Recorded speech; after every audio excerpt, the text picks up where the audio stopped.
masuk, pelan-pelan. Nanti ya tekan namanya tu. Arwin, sudah mana menuju Purwakarta? Kasih anda. Masuk saja.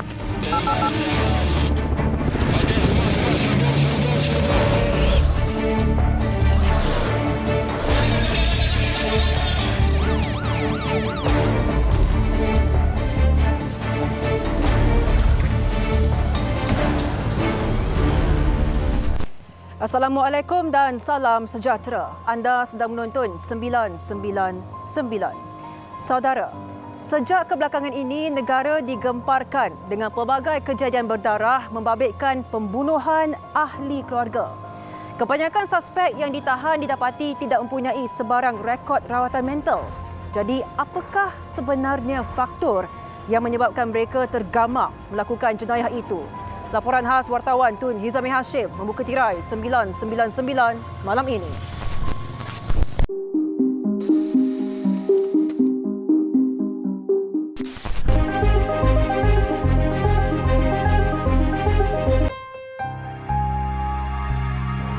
Jenayah membunuh ahli keluarga dilihat menjadi trend. Ekoran pelbagai kes kematian melibatkan nyawa mangsa diragut oleh darah daging sendiri berlaku sejak akhir-akhir ini.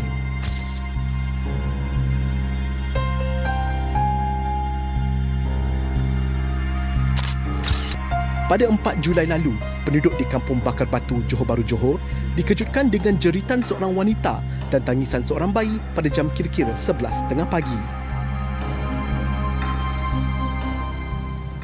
Tertekan akibat dibuang kerja, seorang lelaki sanggup dan tergamak mengelal leher isterinya yang sedang berpantang dan juga bayinya yang berusia 3 bulan di sekitar kawasan perumahan ini. Dan setelah kejadian itu, suspek melarikan diri menggunakan motosikalnya dan berjaya ditahan di Permas Jaya yang terletak kira-kira 5 km daripada kawasan ini. Bogel, Mat. Tak tahu ni steam apa ni. Wah, bogel. Menurut Ketua Polis Johor, Datuk Kamarul Zaman Mamat, kejayaan pihaknya menahan suspek dalam keadaan berbogel itu adalah atas kerjasama penduduk setempat. Suspek kita telah menjalankan ujian urine test, itu tak ada dadah dalam. Memang dia bukan dipengaruhi oleh dadah dan oleh sebab itulah siasatan kita menjurus kepada tekanan yang dialaminya hingga menyebabkan beliau mengambil tindakan sedemikian. Kalau lihat pada masyarakat, komen-komen daripada masyarakat menunjukkan suspek ini orang yang baik, hormat orang dan sebagainya. Dan kita pun itulah sebabnya siasatan ini menjurus kepada kenapa jadi begitu. So far kita dah rakam hampir 11 saksi yang terlibat yang beri kerjasama yang sepenuhnya kepada siasatan kita. Tertuduh yang berusia 24 tahun itu diarah menjalani ujian psikiatri di Hospital Permai dan kes ini akan disebut semula pada 18 Ogos depan.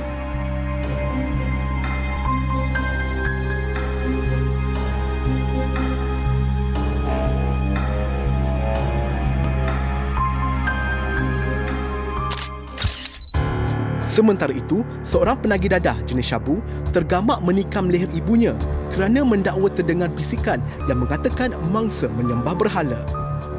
Suspek yang berusia 38 tahun itu dilaporkan menerima rawatan psikiatri di Hospital Melaka sejak 4 tahun lalu dan mempunyai 2 rekod jenayah lampau berkaitan dadah. Pisau pemotong sayur sepanjang 26 cm yang digunakan suspek dalam kejadian itu ditemukan di belakang rumah dan suspek direman 14 hari untuk tindakan lanjut.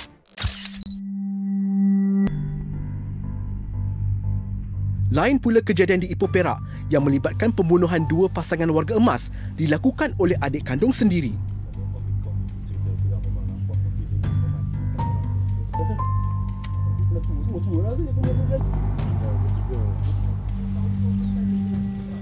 Tidak puas hati akibat ditegur kerana tidak bekerja, seorang lelaki berusia 61 tahun bertindak menetak abang bersama pasangannya di rumah ini yang berlaku di kawasan ruang tamu di Taman Bercam Aman.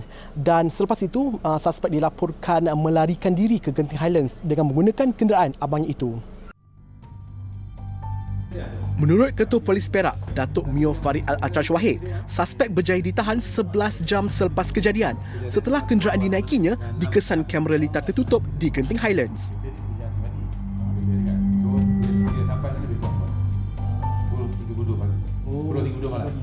Kita telah minta bantuan daripada pihak Pidaran Polis Pahang dengan Ketua Polis Balai Genting Dan kita bergegas ke sana dan kita berjaya menahan seorang lelaki. Dan semasa tangkapan ini kita berjaya merampas sebilah kapak yang digunakan untuk membunuh kedua-dua pasangan ini. Dan selepas postmortem dibuat oleh pihak forensik, Jabatan Forensik Hospital Raja Pembesar Lebanon, kita dapati kejeraan ini memang konsisten dengan senjata yang digunakan. Siasatan kita jalankan dapati suspek ini memiliki satu rekod kerja lampau, iaitu di bawah Seksyen 325 Kanun Pemeriksaan, iaitu menentang jera. Kes ini kes lama, tahun 2014. Dia tidak pernah mendapat rawatan psikiatrik dan sebagainya. So kita anggap dia ini normal lah. Dan daripada siasatan kita jalankan, besar kemungkinan dia memang marah sangat kepada abang dan juga pasangan kepada abang ni lah, menyebabkan dia bertindak untuk membunuh kedua-dua pasangan ni. Tertuduh yang menganggur dihadapkan ke Mahkamah Magistrate Ipoh atas dua pertuduhan membunuh dan sebutan semula kes ini pada 14 September depan. Manakala minggu lalu, seorang kanak-kanak perempuan berusia 11 tahun ditemukan maut, dipercayai dijerut dengan wayar elektrik oleh ibunya di Taman Bukit Tropika.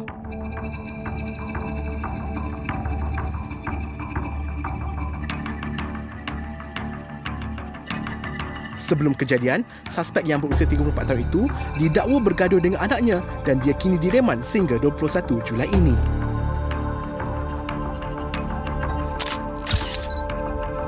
Terbaru, seorang wanita berusia 36 tahun ditahan kerana disyaki memukul suaminya sehingga maut di flat nipah Taman Daya.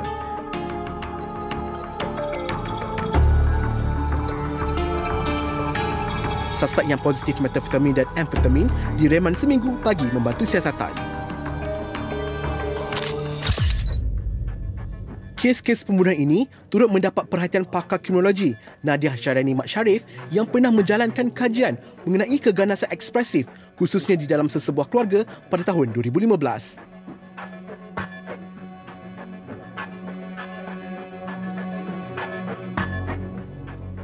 Dia ada banyak faktor yang memainkan peranan sebenarnya. Sebagai contoh, faktor situasi sendiri. Mungkin disebabkan situasi berada dalam keadaan tegang, ada provokasi, ada perselisihan pendapat. Boleh juga sebab kemurahan akses kepada senjata.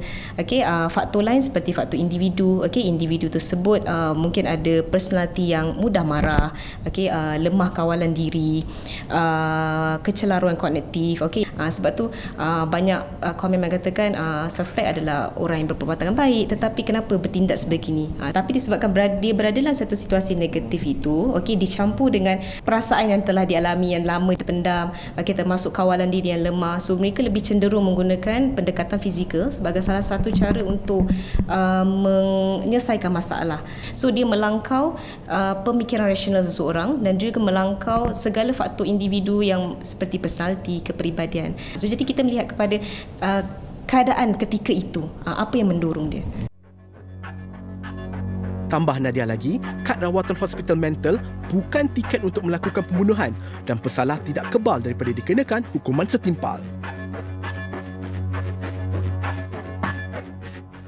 Mendengar bisikan biasanya kita selalu kaitkan dengan sakit mental ataupun berada di bawah pengaruh dadah. Tetapi dalam pembuktian jenayah kita kena lihat pada aspek lain juga. Alright, walaupun seseorang itu mempunyai sejarah psikiatri, pernah mendapatkan rawatan, pernah mendapatkan khidmat profesional, tapi kita nak lihat daripada aspek tingkah laku dan niat ketika kejadian. Jadi kita lihatlah dari aspek anggota badan yang disasarkan, reaksi terhadap bisikan tersebut, apa yang dilakukan. Selain itu kita boleh tengok juga dalam in terms of pemilihan senjata. Tapi sekiranya kita berdepan dengan situasi bahaya ni, apa yang kita boleh buat adalah satu, sekiranya ada peluang boleh larikan diri, selamatkan diri dahulu.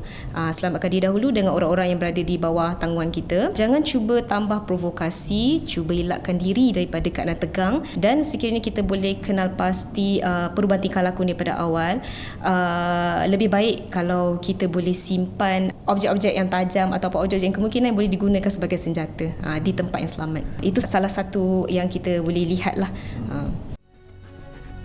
Jenayah membunuh disiasat di bawah Seksyen 302 Kanun Kesesaan yang memperuntukkan hukuman mati mandatori jika sabit kesalahan. Laporan Tun Hizami Hashim, 999. Datang, tampak. You jalan. Sini.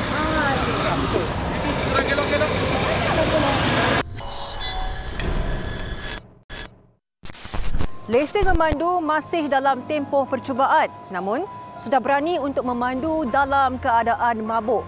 Bagi mengelakkan lebih banyak kemalangan maut, pihak polis giat memperkasakan strategi bagi menangani isu ini.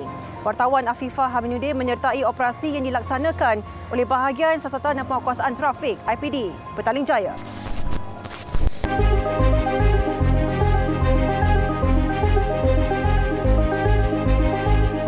Please give me one chance. Give me one chance. Masuk je dulu, masuk dulu. Masuk. Pelan-pelan. Nanti saya tekan nama itu. Arwin, sudah orang nak call करता. ऐसे अंदर masuk saja. ऐसे अंदर आना वे. Please give me one chance. 5 Jun, jam 11 malam. Sekatan Jalan Raya diadakan bagi operasi penguatkuasaan lalu lintas op alkohol dan pencegahan jenayah oleh Pasukan Bahagian Siasatan dan Penguatkuasaan Trafik Ibu Pejabat Polis Daerah Petaling Jaya. Operasi ini dijalankan selama 4 hari bermula 2 Jun 2022 yang bertempat di beberapa lokasi sekitar Petaling Jaya dan kali ini kawasan Jalan Utara menjadi sasaran utama. Okey, nafas kuat sikit. Hembus tu kuat sikit. Dia masuk mulut tu, tiup betul sampai saya punya officer cakap berhenti. Okey, masuk mulut. Tiup. Kuat. Lagi. Dah. Majoriti individu yang positif dalam ujian pernafasan menggunakan alat screening device tu mendakwa baru pulang dari restoran atau pub sekitar Petaling Jaya. Kejap, confirmation. Restoran. Bagus habis kerja function hari ini. Betul you tak ada minum. Hari ni ada minum ke tak? Tak, sikit. Sikit. Betul, confirm. You jalan jangan jalan. Sini. Gelok.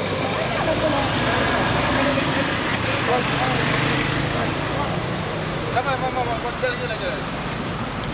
Betul. You cakap tadi sudah mengaku minum berapa gelas? 2 gelas saja. 2 gelas ke 2 jug? 2 gelas. Betul ha? Wanita tempatan berusia 51 tahun ini cuba berdalih apabila sukar membuat ujian pengesanan alkohol dan mendakwa kononnya baru sembuh daripada COVID-19. Kuat. Lagi.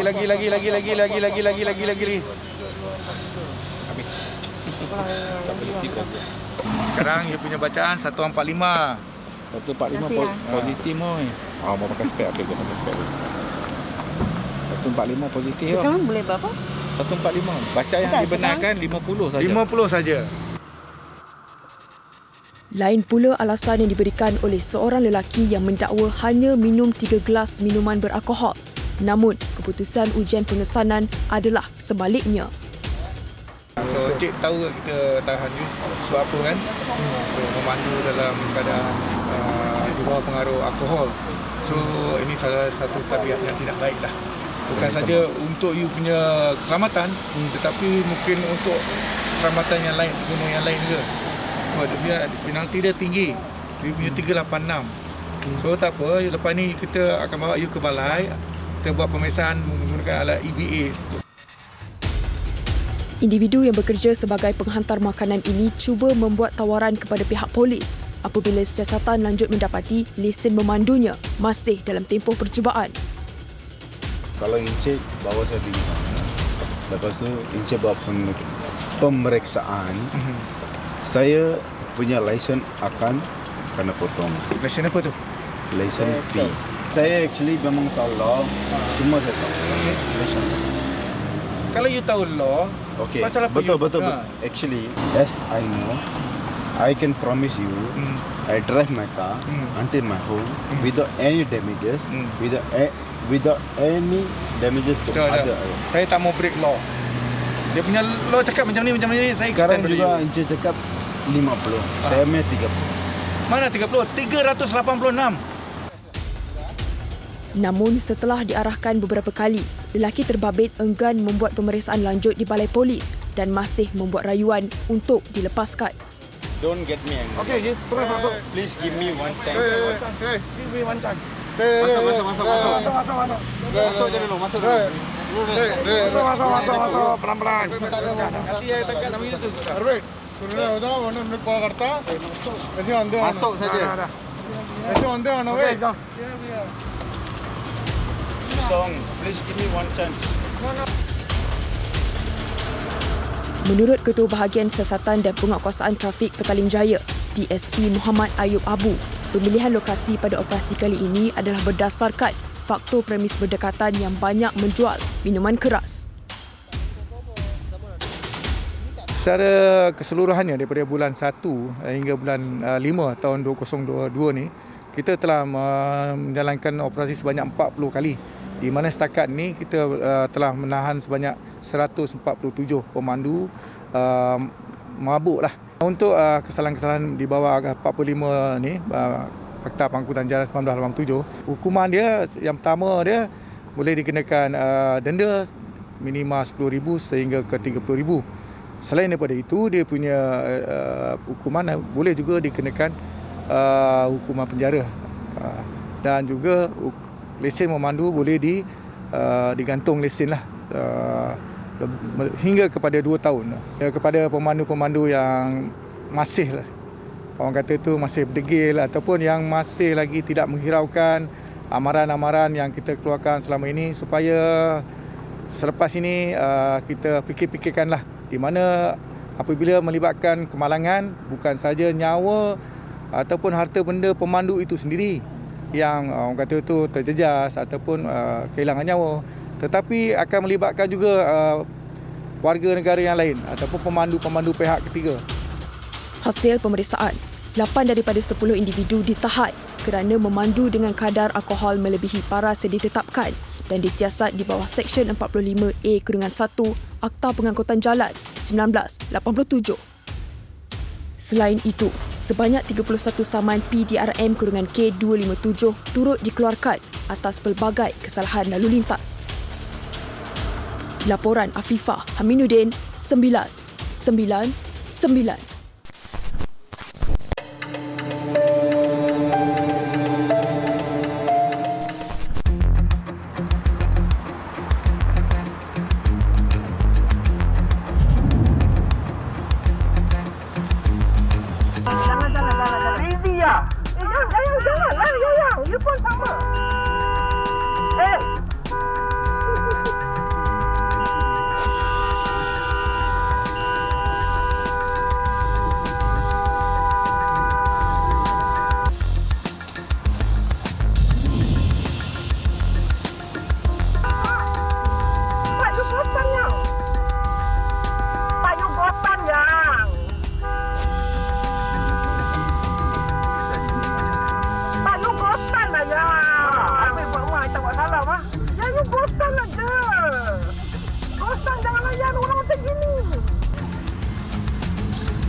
Berang kerana laluan kenderaannya dihalang dan bergeser dengan sebuah kereta lain. Seorang wanita warga asing bertindak khianat dengan mencabut nombor plate kereta itu dan mencampaknya ke arah jalan raya. Manakala anaknya pula bertindak mengeluarkan perkataan kesat dan menunjukkan isyarat lucah terhadap mangsa. Dalam kejadian kira-kira jam 10 pagi itu, berhampiran Kompleks Imigresen, Custom dan Kuarantin CIQ Kompleks Sultan Abu Bakar, Johor.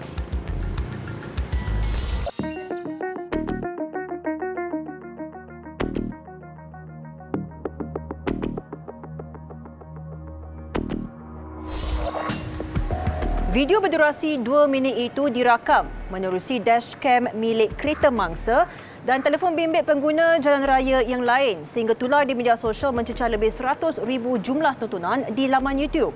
Majoriti netizen mengkritik tindakan pasangan ibu anak warga asing itu yang mencetuskan kekecohan ketika jalan raya sedang sesak. Rasa macam kelakar, kenapa nak kena berkelakuan macam tu? Sebab saya tengok pun dia macam quite an old lady. I would assume she's around 40 macam tu. Tapi macam berkelakuan dia tak menggambarkan usia dia. Anda rasa macam budak-budak, teenagers, like nak rage macam tu. Cara bimbingan ibu bapa yang membentuk remaja tu macam mana. So kalau macam kita tengok remaja tu berkelakuan macam tu, kita tahu lah kat rumah pun mungkin mak bapak dia pun macam tu. Sebab dunia doesn't revolve around yourself. So macam bila awak berlaku macam tu, menyusahkan orang lain juga. Dan itu saya rasa macam tak patut lah. Sebab orang lain pun ada hal masing-masing dengan jalan jamnya apalagi dan awak menambahkan lagi jam dekat keadaan macam tu. Saya rasa like perkara yang paling wajar kita boleh mungkin berhenti kat tepi dan berbincang secara baik. Tak perlu nak bertengking-tengking sebab you get nothing out of screaming.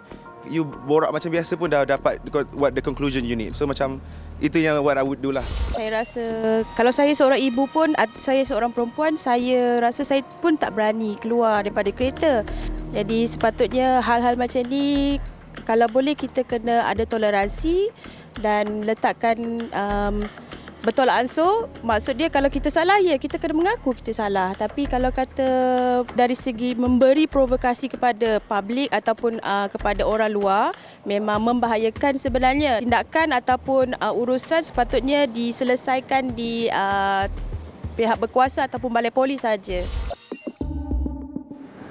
Menurut Ketua Polis Johor, Dato' Kamaruzaman Mamat, pihaknya telah menahan 2 suspek berusia 18 dan 46 tahun pada jam 9.15 malam Khamis lalu di Tanjung Kupang dan mereka mengaku terlibat dalam insiden khianat itu dan direman sehari bagi tindakan lanjut.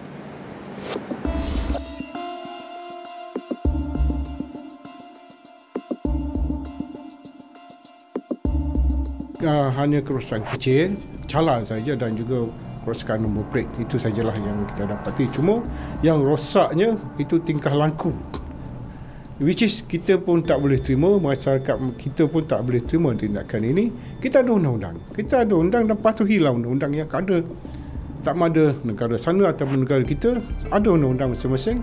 So apa-apa sebab pergi ke balai polis untuk buat tindakan, buat laporan polis dan sebagainya. Memang kita akan mengalami perasaan sesak, terutamanya di hujung minggu, percutian sekolah ataupun perayaan dan sebagainya. Memang jalan di Tambak Johor dan juga Second Link akan jam. Tapi walaupun jam, tapi kenderaan itu bergerak, bukan tak bergerak. Pada semua yang menggunakan kedua-dua link, bukan saja untuk rakyat Malaysia, rakyat Singapura dan lain-lain yang masuk dan keluar ke negara kita dan negara jiran, supaya dalam keadaan situasi ini kita adalah bertoleransi dan bersabar. Itu yang penting. Kes disiasat mengikut Seksyen 427 Kanun Kesiksaan atas perbuatan khianat terhadap kenderaan milik orang lain. Mereka berdepan hukuman penjara minimum 1 tahun dan maksimum 5 tahun atau denda atau kedua-dua sekali jika sabit kesalahan.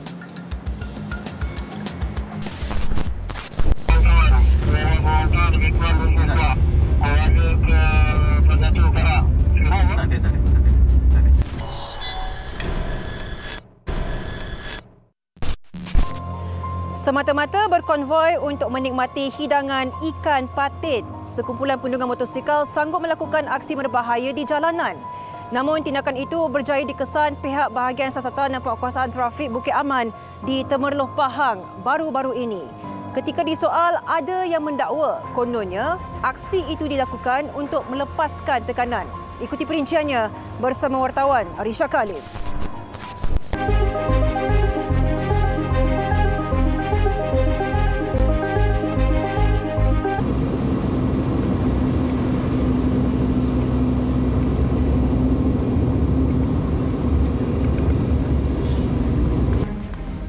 Lagak sekumpulan penunggang motosikal yang melakukan aksi berbahaya ketika berkonvoi untuk menikmati hidangan ikan patin mengundang padah selepas mereka ditahan menerusi operasi khas samping jalanan yang dipergiatkan Jabatan Siasatan dan Penguatkuasaan JSPT Bukit Aman.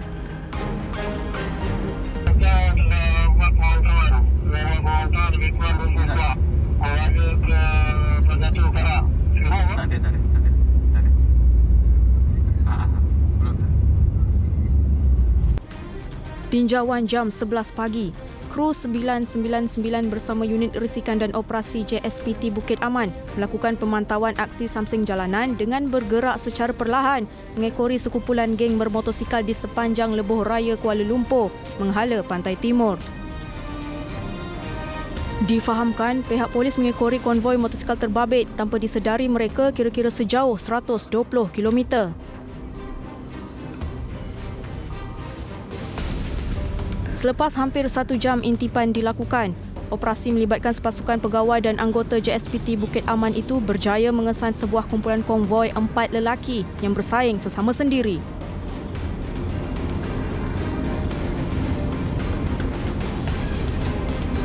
Mereka dipercayai menunggang motosikal dengan melakukan aksi Superman, aksi menundukkan badan serta aksi zigzag bermula dari kilometer 90.5 sehingga kilometer 100.5 di Lebuh Raya, Pantai Timur.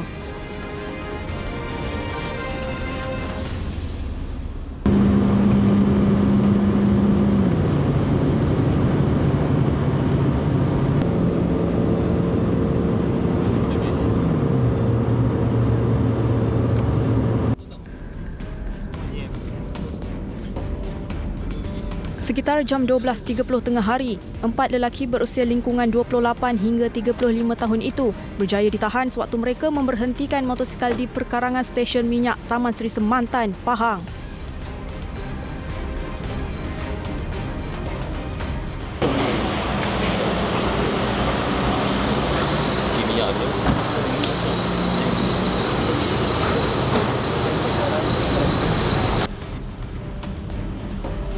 Hasil siasatan di lokasi kejadian mendapati seorang lelaki yang ditahan cuba berdalih apabila disoal pihak berkuasa. Tak adalah, kita ni saja je cuti-cuti kan. Nak release tension, kira nak tak hobi lain tak ada. Tak ada masalah. Cara lain tak ada. Nak makan ke apa tak ada masalah. Tapi korang buat aksi apa tadi dalam perjalanan tadi? Aksi yang korang buat tadi. Oh, yang tu saya tak pasti lah tuan. Tu individu lah. Macam saya tu Zan cakap kita bawa santai-santai je. Tak adalah macam nak race ke apa ke, tak adalah. Tapi kalau ialah highway, kalau kita slow sangat pun bahaya juga kan. Kalau kita laju sangat pun bahaya juga. Jadi kita bersederhana lah cakap. Santai-santai lah, lebih kepada santai lah. Bagaimanapun, 4 lelaki yang ditahan pihak polis itu mengakui kesalahan mereka melakukan aksi berbahaya secara terbuka di lebuh raya tersebut mampu mengancam keselamatan diri dan pengguna jalan raya lain. Korang semua daripada mana nak ke mana ni? Daripada KL tu. Daripada KL, area mana tu? Jaya. Saya nak ke Temeloh. Pergi Temeloh untuk apa? Ikan patin. Untuk makan ikan patin.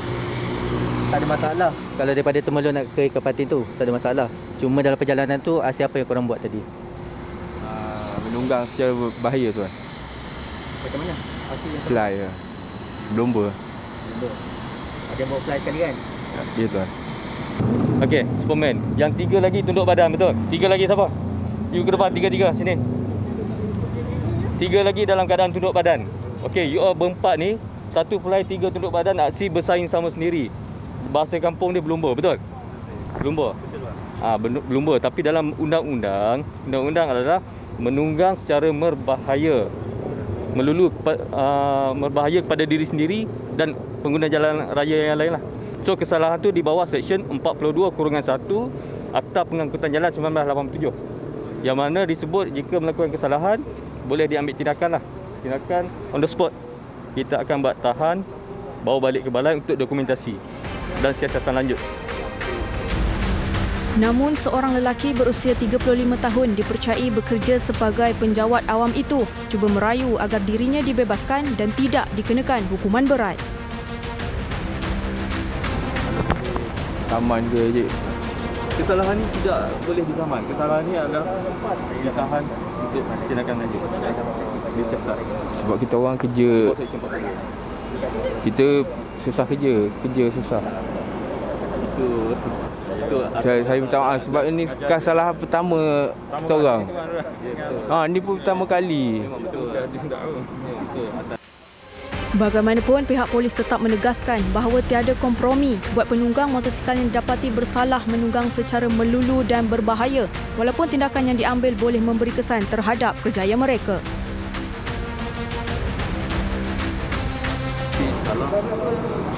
Macam mana pun kita akan buat siasatan. Kita akan buat siasatan dan budi bicara. Jika kesalahan nyata, memang cek semua yang buat tidak terlepas daripada tindakan undang-undang. Okey, jadi kesalahan cik semua ni sekarang ni minta kerjasama kerjasama pada kami pihak polis ni daripada Bukit Aman ni untuk pergi ke balai yang terdekat lah, IPD terdekat iaitu Temeloh. Sekarang kita di kawasan Temeloh. Kita akan buat dokumentasi di sana. Pihak JSPT Bukit Aman turut berjaya memberkas 4 orang lelaki disyaki melakukan aksi samsing jalanan setelah mereka memberhentikan motosikal di hadapan sebuah restoran sekitar Temerloh, Pahang.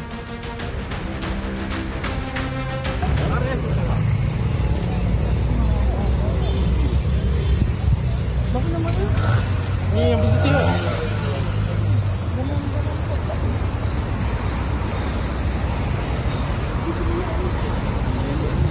Kesemua tangkapan melibatkan 8 lelaki warga negara tempatan berusia lingkungan 24 hingga 35 tahun terbabit dibawa ke Ibu Pejabat Polis Daerah Temerloh bagi siasatan lanjut. Sebanyak 25 saman turut dikenakan kepada mereka yang mengubah suai struktur kenderaan serta tidak mengikut undang-undang yang ditetapkan. Semua tertuduh didakwa mengikut Seksyen 42-1 Akta Pengangkutan Jalan 1987.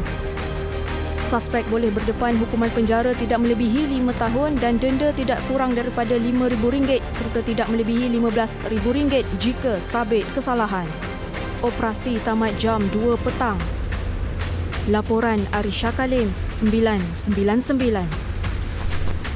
Anggota operasi Tibetan dan juga Gari. Dan Sabah merupakan antara negeri yang pertama. Ancaman demi ancaman diterima. Mereka tetap menjalankan tugas. Anggota penguatkuasa Jabatan Pengangkutan Jalan JPJ yang berada di lapangan kini dibekalkan dengan sebanyak 345 pucuk senjata api. Manakala anggota operasi JPJ pula kini dilengkapi dengan Gari dan Tibetan bagi tujuan keselamatan. Saksikan perinciannya.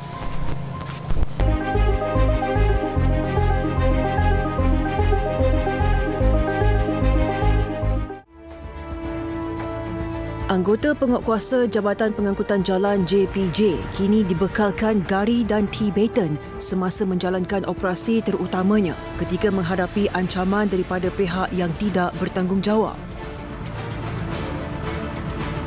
Kita telah mulakan di peringkat Ibu Pejabat dan juga di peringkat Semenanjung, dan untuk hari ini, mulai hari ini kita bawa ke negeri Sabah. Kita dah mulakan operasi pada hari ini di Keningau ini dengan membekalkan kepada anggota-anggota operasi Tibetan dan juga Gari. Dan Sabah merupakan antara negeri yang pertama jugalah yang negeri terawal yang mendapat bekalan Tibetan dan juga Gari ini. Edi Fadli turut mengulas insiden kenderaan JPJ dilanggar sebuah jengkawut yang dipandu seorang lelaki di Kampung Magatang, Keningau 30 Jun lalu. Lelaki berkenaan dipercayai bertindak sedemikian kerana tidak puas hati akibat disaman setelah diperiksa tidak memiliki lesen memandu kelas F yang sah untuk memandu jengkawut. Pihak JPJ memandang serius bagi sebarang kesalahan bagi yang menghalang penjawat awam untuk melaksanakan tugas.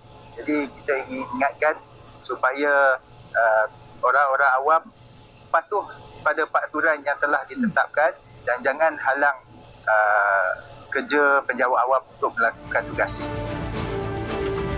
Beliau berkata demikian semasa operasi bersepadu JPJ Negeri Sabah dan bahagian penguatkuasa Ibu Pejabat JPJ Malaysia dengan kerjasama pasukan polis Diraja Malaysia di Jalan Keningau, Apin-Apin di Keningau, Sabah.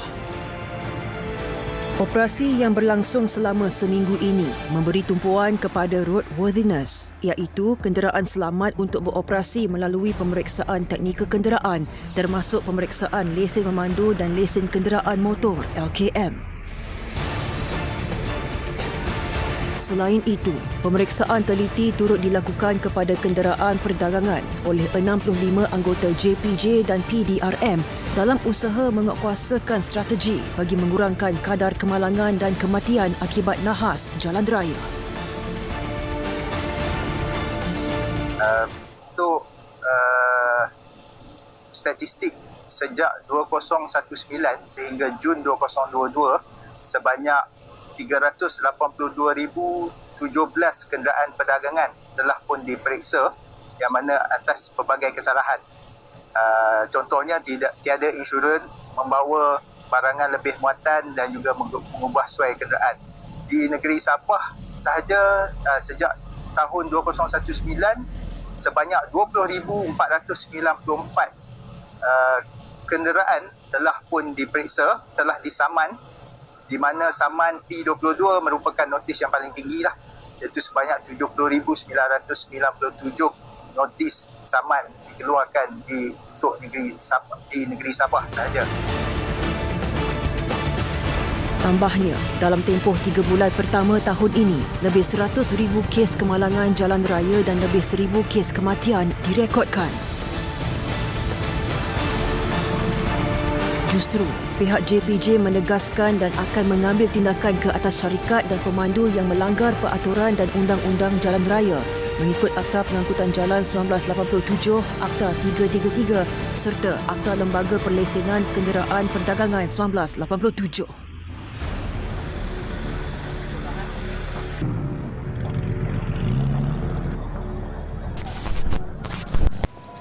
Maut ketika dalam perjalanan membawa anak ke Jabatan Pendaftaran untuk membuat kad pengenalan, manakala anaknya pula putus sebelah kaki. Mangsa seorang ibu tunggal meninggal dunia akibat dihempap muatan besi yang dibawa oleh sebuah trailer dalam kemalangan yang melibatkan 29 kenderaan lain. Saksikan butiran kejadian yang berlaku di Pasir Putih, Kelantan dalam tragedi 999 minggu ini.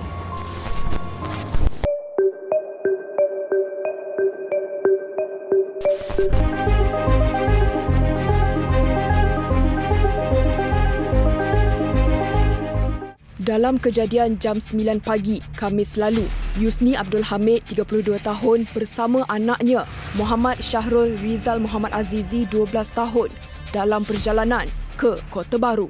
Yusni yang menunggang motosikal berhenti di lampu isyarat di Jalan Kamunting, Pasir Putih sebelum dihempap muatan besi sebuah lori trailer. Mangsa yang mengalami kecederaan parah akibat dihempap besi yang bertaburan disahkan meninggal dunia di lokasi kejadian.